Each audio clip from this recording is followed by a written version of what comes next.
The cold hills of South Wales rose in silence beneath a darkening sky on February 26, 2016. In the sleepy village of Pentyrch, something ancient and unnatural stirred above the treetops. The military claimed it was a training exercise, nothing more than a routine drill involving helicopters and aircraft. But the residents knew better. That night the sky cracked open. Witnesses reported seeing massive triangular craft hovering above the woods, silent, colossal, and pulsing with unnatural light. Dogs howled, the air shimmered with static, and mobile phones died in mass. Then came the explosions. Residents described loud concussive blasts that seemed to come from nowhere, rattling windows and shaking the ground. Lights spiraled in impossible trajectories, vanishing into thin air. Then, just as suddenly, it was over. The official explanation was swift and sterile. Military maneuvers, nothing unusual, move along. But within hours, an unprecedented level of containment began. Roads were blocked, helicopters circled endlessly, unmarked vans arrived under cover of darkness. One local resident, Kaz Clark, claimed that a green energy field appeared above the tree line. Before everything changed, Clark would later testify that the triangular craft was escorted by smaller orbs, and that after the event, military personnel swept through the area, removing evidence and intimidating locals. But what most disturbed her wasn't the craft. It was what the military was shooting at. She believed they weren't chasing the object, they were engaging it. And not just that. They were losing. She described something impossible, a sudden rush of heat and light, a sensation of minds being pried open, and then silence, as if something vast had just passed over humanity's head like a storm cloud with a purpose. And then came the burn marks. Large patches of scorched earth in the woods, trees felled in unnatural patterns, metal fused with glass in formations no earthly technology could explain. No official report ever mentioned these. In the weeks that followed, drones appeared, quiet, faceless watchers patrolling the Pentyrch site day and night. Witnesses who spoke out were visited by men in black fatigues without insignia. Satellite imagery of the region was mysteriously scrubbed or blurred. Something had happened there, something someone didn't want uncovered.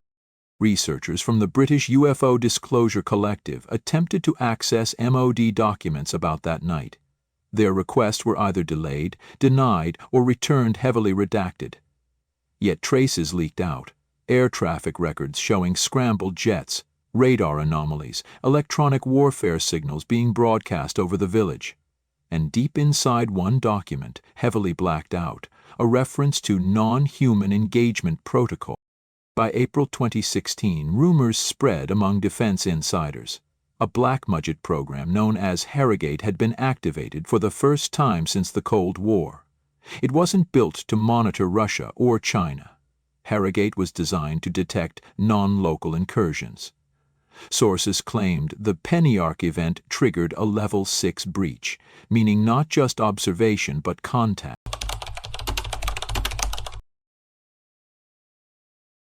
The most damning clue emerged from a leaked communication between RAF officials citing biological residue of unknown taxonomy, collected at the site.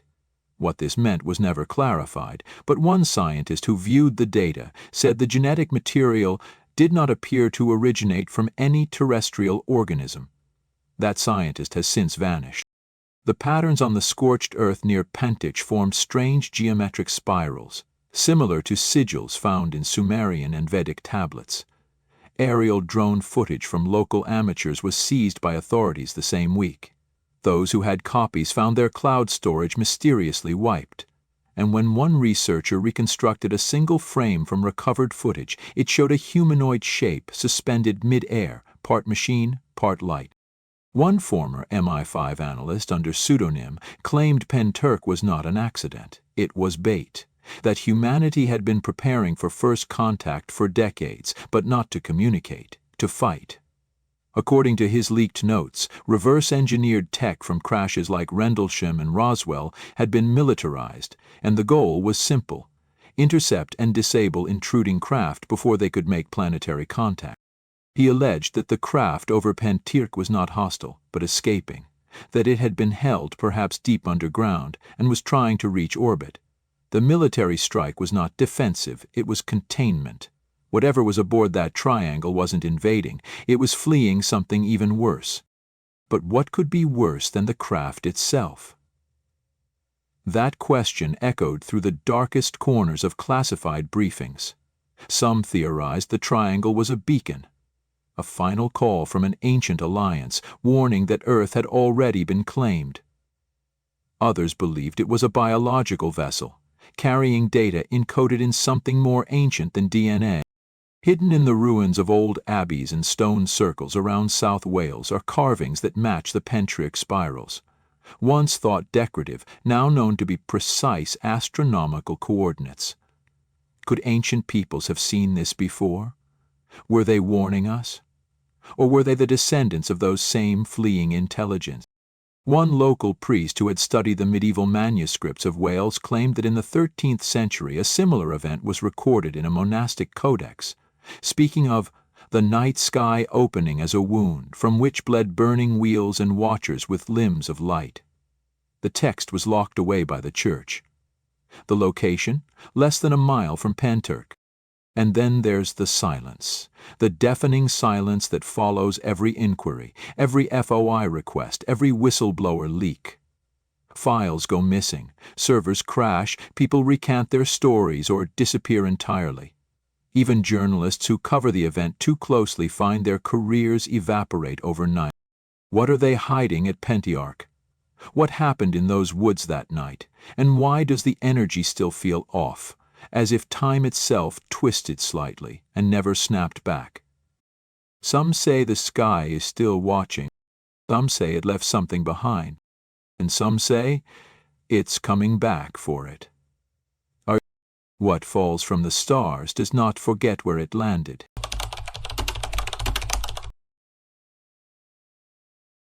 The land beneath Pentyrch is older than any recorded map. Beneath its fields and hedgerows lies a buried geometry, lead lines that intersect like arteries beneath the skin of the earth. Ancient druidic sites dot the region, long abandoned yet precisely aligned with stellar bodies. These sites, long dismissed by archaeologists as ceremonial, were never about worship. They were warnings. Weeks after the incident, a geophysicist from Cardiff University conducted an unofficial scan of the Pentyrch terrain. What he found was never published. Beneath the ground, a perfectly hexagonal cavern, unnaturally symmetrical, seemed to pulse with heat. His instruments registered brief, rhythmic fluctuations in the magnetic field, almost like a heartbeat. He called it a geological anomaly. But local lore called it something else. Ir Gloch Far, the Great Bell. This great bell wasn't a myth. Ancient Welsh poetry referred to it, a hollow chamber that sang when the heavens moved. In some verses it was said to be the prison of the lightless one, an entity cast down by the watchers from the ice stars. The bell was not for summoning, it was for sealing. Correlations between Pentyrch and other known impact zones grew impossible to ignore. Rendlesham, Berwyn, Tunguska, all situated atop magnetic anomalies, ancient megaliths or seismic fault lines. Each one whispered the same story. Something came from the sky, and something was already waiting for it below. A former Ministry of Defense contractor known only as Dorn claimed that after Pentyrch a task force was deployed not above ground, but underground. Through a network of decommissioned mine shafts and collapsed tunnels, they reached the hexagonal cavern. What they found there was described in only one intercepted memo. Biomechanical lattice, dormant but breathing. It was no cavern, it was a chamber. A vessel, something that had been waiting beneath Wales for millennia, sealed beneath rock and myth. The triangular craft hadn't come to attack. It had come to open the lock. And it almost succeeded. But it wasn't alone. A second craft was detected weeks later over the coast of Anglesey. This time the military was ready. Local fishermen reported a glowing tear in the air above the sea, followed by a deafening sonic boom. No debris was ever recovered, but satellite footage briefly showed a deep black spiral in the waves, then static. Those who have studied these events long enough know the patterns, the spiral, the lock, the watchers, and always, always the suppression. The MOD's official statement regarding Anglesey, weather balloon anomaly, the same words used in 1947, the same lie recycled for every contact. But the lies no longer cover the hum beneath the soil.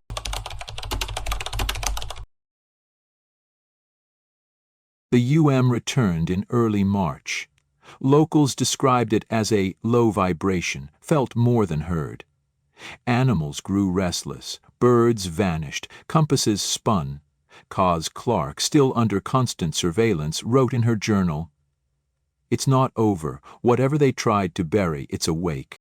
And then, something chilling emerged from the National Library of Wales. A long-lost manuscript by Gerald of Wales, detailing a vision experienced near the same coordinates in the 12th century. He spoke of 3 iron birds that wept fire, and of a burning triangle pursued by thunderous angels. The triangle fell into the hills and was swallowed by the bell of the earth. His account was dismissed as metaphor. The language matches ancient Babylonian sky charts stored in the British Museum, which speak of the Anzu, the winged engine, falling from the heavens in a cradle of light to awaken the bound one. Babylon and Wales. 2 cultures separated by oceans, yet whispering the same prophecy. What was bound? And who is trying to release it? Underground, tremors continue, but they are not seismic, they are resonant. A team of rogue physicists intercepted low-frequency emissions near Pentyrch, coded repeating sequences that resemble DNA helix structures. Not noise, a message, not human. The government sealed the area, installed fences, claimed it was for environmental restoration, but locals see the trucks, the cables, the armed drones. Some nights the hills glow faintly blue, as if remembering what once stood there, as if listening. Inside the craft, recovered from the hillside, was no cockpit, no engine, just a single spherical chamber etched with patterns found on pre-Ice Age cave walls in Siberia and the Amazon. The implication is staggering. Either humanity once encountered this, or this encountered humanity. Whistleblowers claim the object isn't alien, it's post-human. A relic from a splintered timeline sent back to prevent an event that has already happened. The military calls it Echo 1. But the internal code name, taken from an ancient Welsh charm, is Afalach, the king of the other world. So what happened that night in Pentyrch? Was it an accidental confrontation? A failed recovery? Or something darker? A betrayal between secret factions, fighting over technologies older than civilization itself? One thing is certain, the incident was never isolated. It's part of a pattern, a sequence, a countdown. And the next location on that line runs straight through Glastonbury Tor, where, according to legend, the veil is thinnest, where another bell sleeps beneath the earth. Waiting, there are places where the earth breathes memory, and soon it will speak.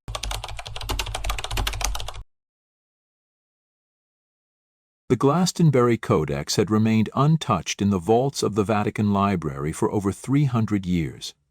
Bound in flayed calfskin and written in a blend of ecclesiastical Latin, Proto-Welsh, and an undeciphered runic language, it was dismissed as apocryphal fantasy. But after the events in Pentyrch, Vatican cryptologists revisited it. Not out of curiosity, but urgency. The manuscript bore a diagram. A perfect triangle surrounded by concentric spirals and a single line beneath it. Athalach shall rise when the stone sings.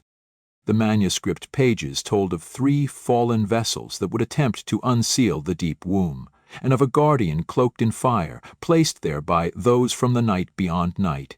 It referenced a clash between beings of light and beings of sound, the singers who battled beneath the mirror hills. It was a poetic framing, but intelligence agencies now believed it was something else. A time-coded warning. Glastonbury Tor, long believed to be the mythical Avalon, stands atop a natural hill, geologically improbable and magnetically unstable. Beneath it lies a cavern system known to some monks as Domus Vocis, the House of Voices. In early April 2016, seismic sensors planted in the region began recording deep, rhythmic pulses, harmonics, not tremors. Sound engineers recognized the pattern immediately, a tuning sequence. The pulses aligned with ancient solstice markers and stellar conjunctions. When projected onto a 3D plane, they mapped a tetrahedral grid, one that encompassed Pentyrch, Glastonbury, and another yet unidentified node in the Carpathians. Military satellite imaging showed that during each pulse, the temperature inside Glastonbury Tor increased by exactly 3.3 degrees Celsius, without any external heat source. A joint British-Vatican task force was covertly established, operating under the designation Project Thorn. Their mission, to intercept the next activation. But internal memos revealed growing dissent. Some operatives believed they weren't monitoring an alien threat, but fulfilling an ancient pact.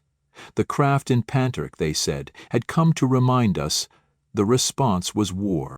Dr. Eli Morgenstern, a linguist from Oxford, was brought in to decode the remaining Glastonbury Codex pages. His breakthrough came when he overlaid the triangular diagram with aerial photographs of crop formations found across Britain between 1997 and 2009. A perfect match. The manuscript, it seemed, was a cipher, a living map, a countdown. Then the dreams began. Researchers, soldiers, and monks stationed near the Tor began reporting vivid visions of black suns rising over oceans of glass, of machines buried in veins of crystal, and voices speaking in frequencies instead of words. One technician claimed the dreams were not his own. They were memories not meant for a human mind.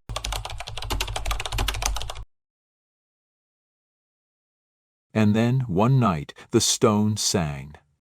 Locals described it as a deep metallic hum rising from the base of Glastonbury Tor. Birds fled in waves. Power grids fluctuated. A ring of fog encircled the hill, impenetrable to drones. From within the mist, blue light pulsed in rhythm. 13 flashes, then silence.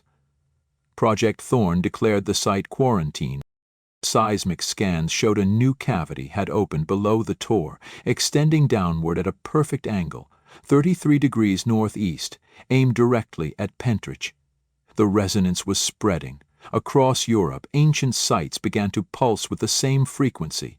Dolmens in France, stone rings in Galicia, a buried chamber in Romania. Each sang in turn. Inside the cavity beneath Glastonbury, a team of 4 operatives descended. Only one returned. What he saw was classified, but in his debriefing he repeated a single phrase over and over. The wheel turns inward. The wheel turns inward. His hair had gone white, his pupils were dilated. He never spoke again.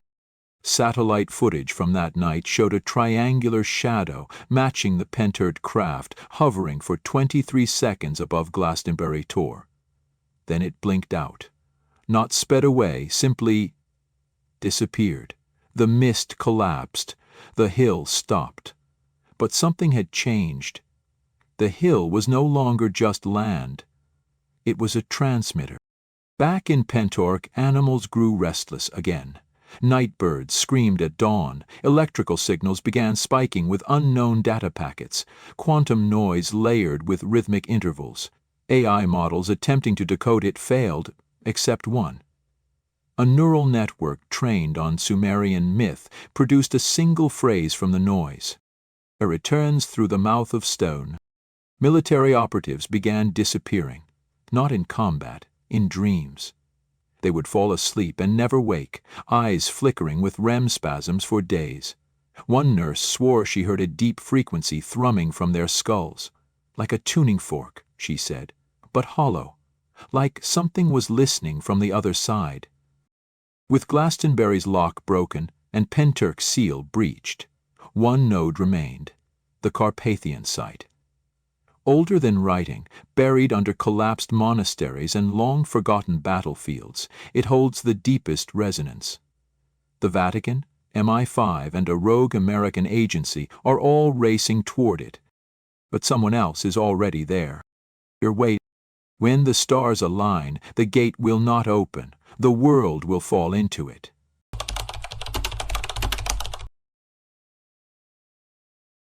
In the remote forests of Romania, near the forgotten ruins of Cetăția Poneri, a fortress once believed to guard against earthly invaders, ground-penetrating radar revealed something impossible. Beneath the bedrock, encased in a strata untouched for tens of thousands of years, lay a geometric formation. It was not made of stone, nor metal, but a crystalline alloy that defied all known material science. Its structure mimicked the double helix, but on a massive architectural scale. The anomaly spanned 3 levels, each carved with spirals, key patterns, and pulsar-like ridges. It pulsed in rhythm with Glastonbury and Pentyrch, as though it had been waiting for its companions to awaken before it could rise. It wasn't dormant. It was synchronized. A black operations unit under NATO authority arrived within 48 hours. They called the structure Node 4, though it bore the internal code name Ras-El, a name pulled from a 9th century Arabic grimoire referencing a crown of stars beneath the earth that holds back the tide of watchers. What they uncovered inside was the most alarming discovery yet. Inside Ras-El they found walls alive with motion, light shifting beneath transparent crystalline layers, responding to the movement of the observers. It was not decoration, it was computation, a living archive. The interior was impossibly vast, larger than the chamber's physical dimensions should have allowed. Time and space behaved like liquid. Then a rupture. Not an explosion, but a fold. Instruments screamed as a gravitational pocket opened, collapsing half the chamber inward. From that breach came sound. Not a roar, not a scream. A frequency. Harmonics that penetrated equipment, minds, and memories. One soldier dropped to his knees, muttering a forgotten childhood dream. Another began writing in a language no one recognized. A third pulled his weapon on his own reflection. Project Thorn, now fractured between cooperation and internal dissent, issued an emergency lockdown. All data was seized. External communication was severed. But it was too late. Across the world, other ancient sites began to activate. Sites once dismissed as legend. The Yonaguni Monument in Japan, the submerged city near Cuba's coast, the stepped platform beneath Lake Titicaca, all humming, all resonating, all aligned. A breakthrough came from an unlikely source. A monk from Mount Athos, Brother Elia, who translated a scroll once sealed by Byzantine emperors. It spoke of the inverted throne, a structure buried across 4 continents, meant to lock the earth within a veil of forgetting, until the day the sky rewrites the script of man. The symbols matched those in Ras-El. What happened at Pentyrch was not a battle. It was the failure of containment. The triangle wasn't a ship. It was a reactivation key. The orbs, temporal anchors. The green energy field Kaz Clark described, a resonance shield, and the flashes of light, defense mechanisms not against the triangle, against us. According to recovered documents, a classified AI system, codenamed Sigil, designed to scan for non-human code in electromagnetic broadcasts, had flagged a rising pattern in global microwave noise. The pattern was identical to a 1977 anomaly known as the WOW signal, except now it was being transmitted from Earth.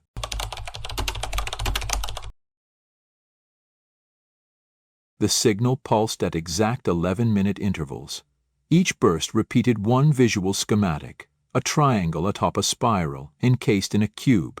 Every esoteric order, from the Templars to the Rosicrucians, had carved versions of this symbol into stone, parchment, and floor tile. Now, modern satellites found it echoed in magnetosphere distortions. The Vatican, unable to contain its silence, quietly sanctioned a closed-door summit of faith leaders, physicists, and intelligence agents. No record exists of the conversations, only that 17 attendees left the summit, 3 did not. One, a rabbi from Safed, reportedly collapsed after sketching a pattern in charcoal and whispering, It's not God coming. It's what we locked away from him. Meanwhile, whispers emerged from the Carpathian operation. One of the soldiers, Sergeant Alexei Dernov, had disappeared inside Ras-El, not killed, not lost, removed. Surveillance showed him standing before the inner crystalline array, and then ceasing to exist. A shadow lingered briefly in his place, and then silence. Dernov's helmet camera recorded exactly 3.7 seconds of visual data before blackout. Those frames, decrypted by Sigil, revealed an image no one could explain. A vast hexagonal structure, hovering in darkness, lit from within, filled with pulsating humanoid forms suspended in glass columns. Not dead. Not alive. Preserved, as if in anticipation. The theory emerged. Humanity is not being invaded. Humanity is being catalogued. Seated civilizations, Atlantis, Göbekli Tepe, Mohenjo-Daro, were not destroyed. They were archived, removed from the stream, preserved in frequencies beyond reach. And now the systems are rebooting, not to save us. As Ras-El vibrated into harmonic alignment with Glastonbury and Pentyrch, a final countdown initiated. Not a bomb, a reset. The atmosphere itself began to change, barely detectable by most, but within government labs, oxygen density subtly shifted. Electromagnetic bleed intensified. The stars themselves moved a fraction out of place. Then came the silence. For 1 minute across Earth, no radio, television, satellite, or GPS signal functioned. Aircraft veered off course, submarines surfaced. It was as if the sky had held its breath, and in that moment, beneath the Tor, within Ras-El and in the scorched hills of Pentyrch, one phrase echoed without voice, written in every directionless frequency. Written from.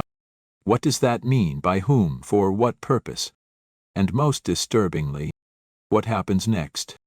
Because the triangle hasn't reappeared.